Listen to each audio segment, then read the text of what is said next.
Wait. Kung fan ka ng Team Lab Interactive Museums, dapat puntahan mo rin tong Team Lab Botanical Garden sa Osaka. Kakaiba to dahil unlike most other sites, it's set outdoors. Sobrang out of this world ng experience. It uses a secluded garden within Nagai Park. To get here from Umeda area, just take the Midosuji line to Nagai Station. Medyo napaaga kami so nagkape-kape muna kami dito sa malapit. And nung malapit na ang time namin, we queued up na agad. We bought our tickets online and niscan lang naman nila yon tapos okay na. Use our promo code sa Klook or KKday for big discounts. By batch ang pagpapapasok. And nung inopen ang gate, grabe, ang magical ng feeling.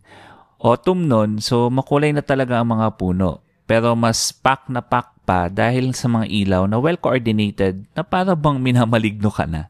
The garden is divided into 6 main sections like tong mga may parang alien eggs. May mga pwedeng himasin. Pero syempre, meron ding mga itlog na bawal hawakan. Tapos may isa pang section na may mas malalaki pang itlog. Like sobrang laki.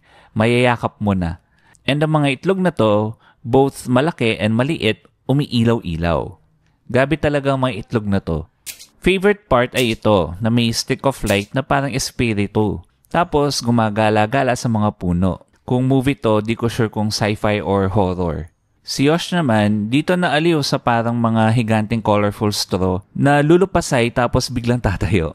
Nagtagal din kami dito kasi pwede ka magpunta and magpicture in between. Tapos yung last part ay itong bushy area and pond na may colorful pa ilaw na naman.